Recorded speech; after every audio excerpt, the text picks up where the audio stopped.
Preston Singletary sayi Tlingit ke nach cochain du asal kagwantanachat sialquanachat. My name is Preston Singletary, and I'm a Tlingit tribal member, and I'm from the Kagwantan House Group. I'm from the Eagle Moiety, and I am Killer Whale Clan, and I live in Seattle, Washington.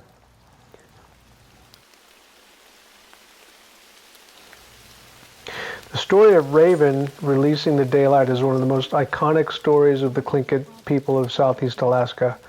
Many people know the basic story, yet there are dozens of Raven stories told throughout the Pacific Northwest.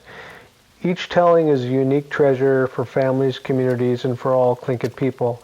The story you're about to encounter is taken from 5 Tlingit storytellers woven together for this exhibition. In the exhibition, we will journey together with Raven as he brings light into the world through the sun, moon, and stars. The underlying messages of Raven in the Box of Daylight are not only about light entering the world, but also values of family over possessions, forgiveness, and accountability for one's actions. Tlingit historian and mythologist Walter Porter, my friend and mentor, said it this way: "The importance of mythology is that it's universal. Each culture has the same information disguised in a story." I hope you'll recognize some of your own story here. Before here was there, Raven was only named Yeath. He was a white bird, and the world was in darkness. Raven decides that he'll try to do something about the darkness for himself and for the world. He follows the Nass River, where he encounters the fishermen of the night.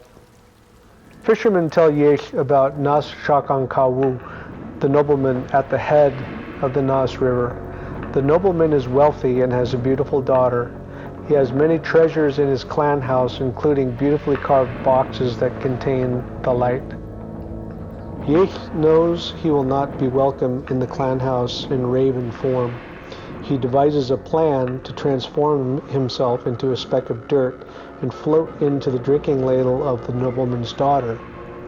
Her servants test the purity of the water by dipping a feather into the ladle. Yeath, in dirt form, is discovered and thrown away. On his second try, he transforms himself into a hemlock needle and floats into her ladle again. Yeath is ingested by Nass Shakankawu Dusik, daughter of the nobleman at the head of the Nass River, and she becomes pregnant with Yeath. The nobleman's family questions the Immaculate Conception, but ultimately accepts it, and Yeath Ukaniyi, baby Raven, is born in human form. Yeath Ukaniyi grows into a precocious and precious human boy. Yeath Katsk-U, Raven Boy, is the beloved son of Nass Shakankawu. The nobleman and his family live in a house filled with wealth. The nobleman spoils the Raven Boy, giving all he asks for. His grandfather cannot deny him anything. 3 carved boxes contain Nass Shakankawu's most prized possessions: the stars, the moon, and the daylight. Raven Boy asks for the boxes and is told he cannot have them. He cries and cries for the box of stars, and eventually his grandfather relents. Nass Shakankawu gives his grandson the box of stars, which he opens immediately. The stars slip through the smoke hole in the clan house and take their place in the sky. Nass Shakankawu is furious with his grandson. He scolds him. Raven Boy becomes inconsolable. His crying breaks his grandfather's heart, so his grandfather gives him the box with the moon. He plays with the moon and releases it. The moon takes its place in the sky. The sun is the final treasure.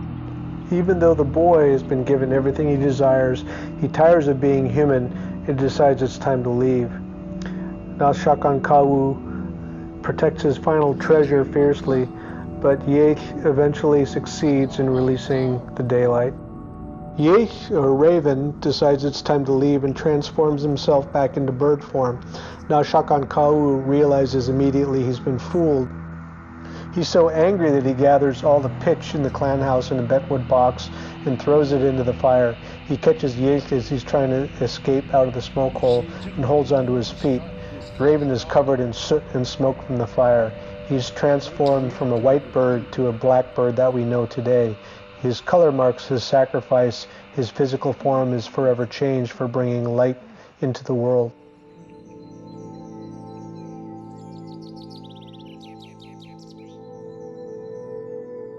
As the stars fill the sky and as the moon takes its place, light begins to fill the earth. When the sun takes its place in the sky, bringing daylight to the world, it is frightening to all those who have been in darkness. The people are able to see the world around them for the first time and they're startled. Some of them run off into the woods and become the animal people. Some of them jump into the sky and become the winged people. Some of them jump into the water and become the water people. Those who remain strong and stubborn become the human people, the human beings. Over time, people started to utilize these symbols, these animal symbols, for their crest symbols to represent their families, represent their history, and represent their connection to the natural world.